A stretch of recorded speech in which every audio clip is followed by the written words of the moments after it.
Hi everyone, welcome back to the thetechyned vlog.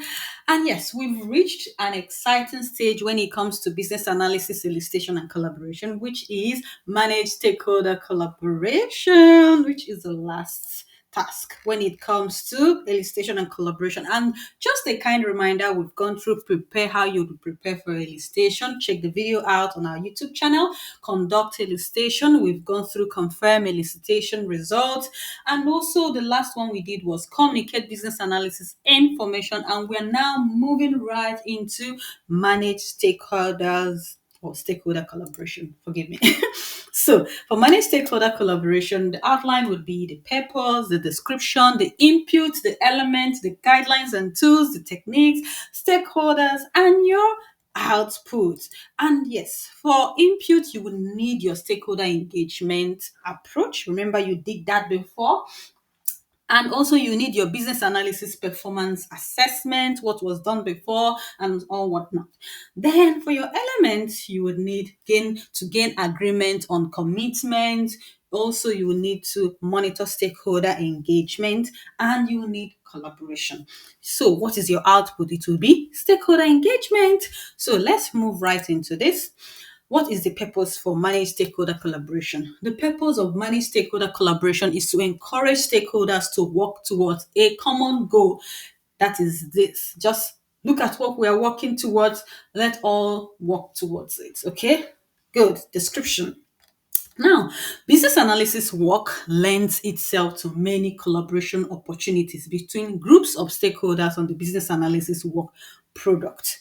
Stakeholders hold various degrees of influence and authority over the approval of work product and are also an important source of needs, constraints, and assumptions. Just telling you that you have different levels of stakeholders with their different levels of power, and they come in different diverse ways when it comes to when it comes to being the source of needs, constraints, and assumptions. Okay, so they are very important when it comes to that.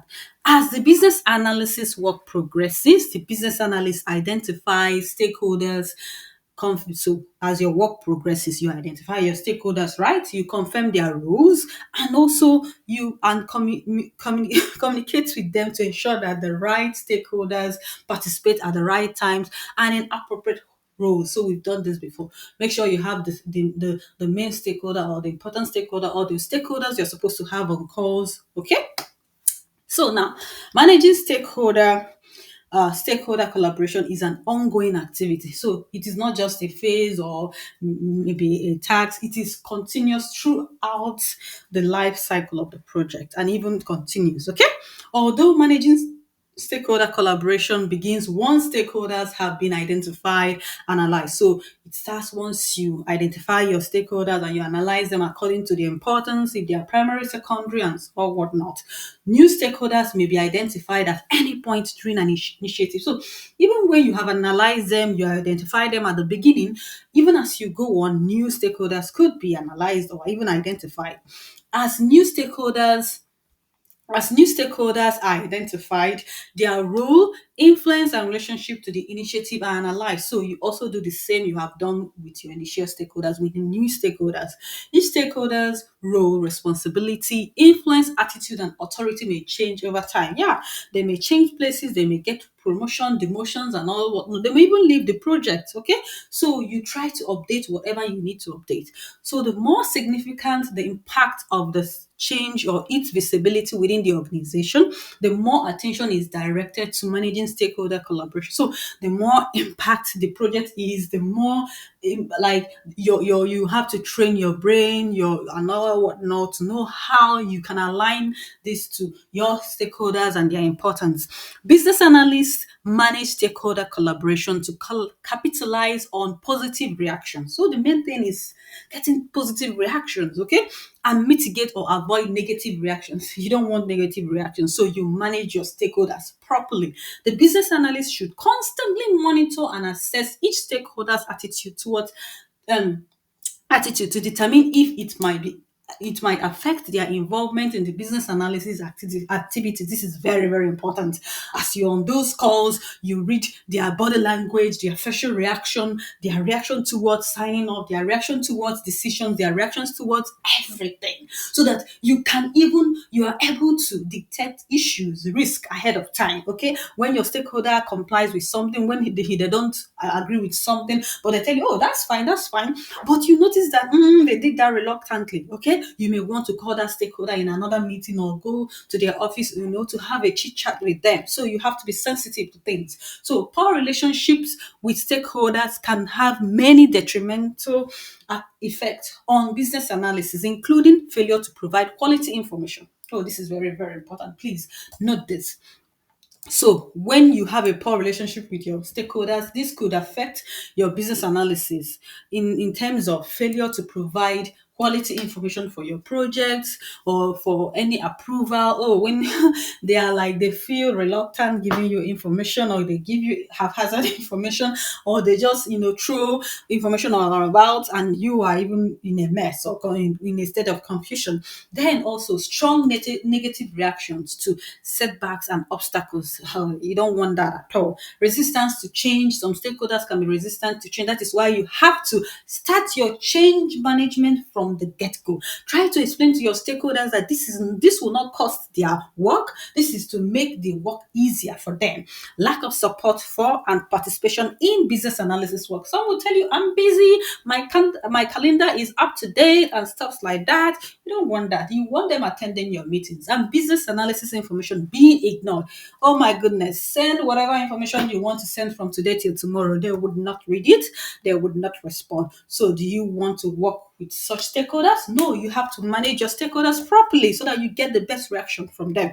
So these effects can be modified in part through strong, positive, and trust-based relationships with stakeholders. So you have to be transparent from the beginning. You have to know your work. It is all about the work. Okay, so you want to get those positive reactions from the beginning. So that means you have to work positively with an open mind to have a good relationship with your stakeholders.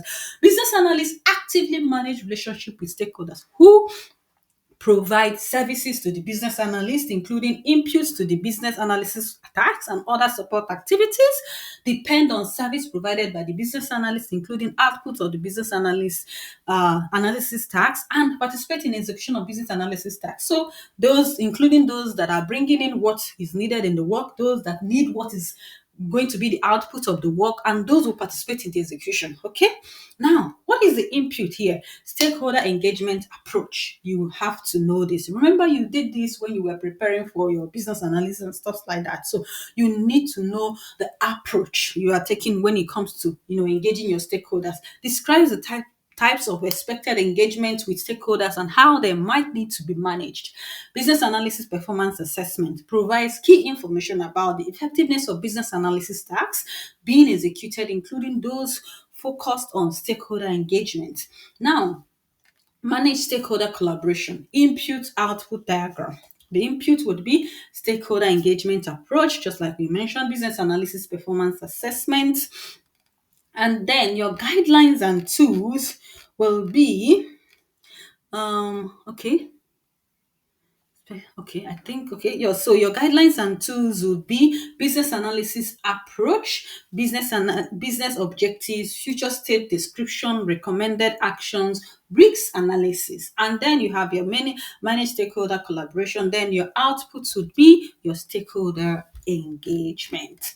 So let us go through the elements. So gain agreement on commitment. But before we do that, I want us to look at business analysis performance assessment again, even after you have done your stakeholder engagement approach. So business analysis performance assessment will be provides key as an input, provides key information about the effectiveness of business analysis tasks being executed. So this provides you information when it comes to your business analysis tasks that you are running, including those focused on stakeholder engagement.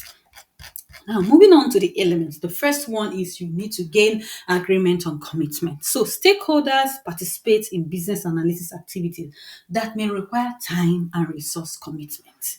Absolutely, you need your stakeholder to commit time and also their resources, to the project. And you remember that they have other projects or they have other works they are doing. Okay, so this project is just about continuous improvement, right? So you want to, have the attention. Now, the business analyst and stakeholders identify and agree upon these commitments as early in the initiative as possible. So, for example, in projects we have kickoff meetings. So, in that kickoff meetings, you need to make it clear that you require their time, you require their resources, you understand they have other projects they are running, but in this case, this is what this project will require. You take them through the life cycle of the project or the life cycle of whatever you are doing. That at this stage, people will be developing, you will have series of meetings. At this stage, you guys will be testing and stuff. This is what you require from them at this stage, so that they will understand the magnitude of what they are going into, so that they will start early to shift stuff, to make spaces for you on their calendar, and to prepare their mind about the change that is about to come.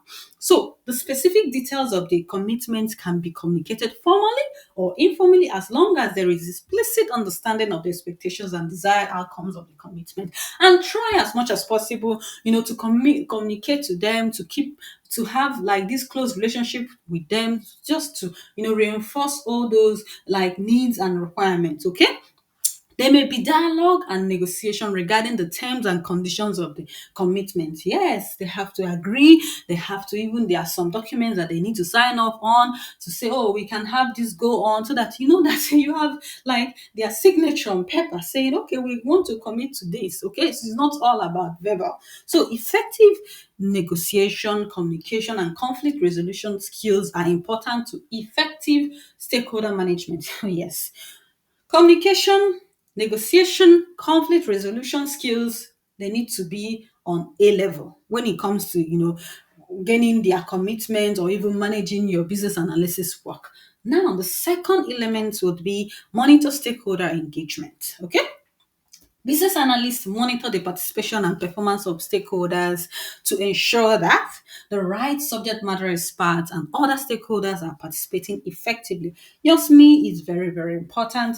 Other stakeholders that you've mapped out for whatever thing you need to do, also they are very important. So you make sure that you monitor their commitment, their participation, and all whatnot. Stakeholder attitude and interest are staying constant or improving. So you don't want it to degrade or whatever. So you want it to grow. You want it to improve. Okay. For example, they come to meetings, they are just able to say 15 minutes, the next time 20, the next time 30. Oh, the next time I have the day for you and stuff like that. That is what you want. Okay. Not, oh, I'm busy, I'm busy. Elicitation results are confirmed in a timely manner and agreements and commitments are maintained. Business analysts continually monitor for such risks, such as stakeholder being diverted to other work. Remember, we mentioned this. Elicitation activities not providing the quality of business analysis information required and delayed approval. So you need to watch out for this risk, because whatever happens now, how will it impact what we are doing down the line? So that is how your mind needs to work. Collaboration, when it comes to it's an element. Stakeholders are more likely to support change of if business analysts collaborate with them and encourage the free flow of information, ideas, and innovations. So be open-minded, encourage your stakeholder to bring forth their ideas, know how to manage those expectations. Okay. Genuine stakeholder engagement requires that all stakeholders involved feel that they are heard. Oh my goodness, very, very important. Like even when you are having meetings and someone throws in an idea, say, thank you so much for that idea. It's so wonderful. Okay. But if it's something you don't want to take up, you can, okay, let us look at it, or we can put this in the backlog and what now. Okay. So now, collaboration involves genuine stakeholder engagement requires that all stakeholders involved feel that they are heard, their opinions matter, and their contributions are recognized. See, collaboration involves regular, frequent, and bi-directional communication. Communication always, regularly. Okay, frequent as possible. Even when you send those emails, try to have meetups with your stakeholders to discuss, to get their alignment, make sure that even the emails you've been sending to them or the information you've been sending to them, even the documents you require them to sign, if it's possible, call a meeting, explain it to them. Okay, 15 minutes, 10 minutes meeting. Collaborative relationships help maintain the free flow of information when obstacles and setbacks occur, and promote a shared effort to resolve problems and achieve desired outcomes. Guidelines and tools. Business analysis approach. These describe the nature and level of collaboration required from each stakeholder group to perform planned business analysis activities. Business objectives describe the desired direction needed to achieve the future state. They can be used to focus diverse stakeholders on a common vision of the desired business outcomes. Future state description defines the desired future state and expected value it delivers, which can be used to focus diverse stakeholders on common goal. Now, recommended actions. Communicating what should be done to improve the value of a solution can help to galvanize, support, and focus stakeholders on a common goal. Risk analysis results. Stakeholder related risk will need to be addressed to ensure stakeholder collaboration activities are successful. So, what are the techniques that you'll be needing here? Collaborative games. Very important. There are so many of them. Used to simulate teamwork and collaboration by temporarily immersing participants in a safe and fun situations in which they can share their knowledge and experience on a given topic, identify hidden assumptions, and explore that knowledge in ways that may not occur during the course of normal interaction. So there are some, when it comes to meetings, you notice that there are some stakeholders that would rather just keep quiet, observe, and say anything. So these collaborative games helps to, bring those ideas out from them. Remember, as a business analyst, you draw out requirements from your stakeholders. So lessons learned. Used to understand stakeholder satisfaction or dissatisfaction and offer them an opportunity to help improve the working relationships. Very, very important. Risk analysis and management used to identify and manage risk as they relate to stakeholder involvement, participation, and engagement. Stakeholder list map or personas. Very important. So personas, for example, when you are trying to create a system and you say who and who would this system serve. Okay, let's say Bola down the road, who maybe you are trying to create a payment system, who maybe makes use of a POS, is this age and this demographic and stuff like that. We'll still go into that later. Used to determine who is available to participate in the business analysis work. Show the informal relationship between stakeholders and understand which stakeholders should be consulted about different kinds of business analysis information. Who are your stakeholders? All stakeholders, all types of stakeholders who might be involved in collaboration during change. What is your output here? Stakeholder engagement, willingness from stakeholders to engage in business analysis activities and interact with business analysts when necessary. So the next would be requirement life cycle. Thank you so much for staying till now. Do take care. Bye.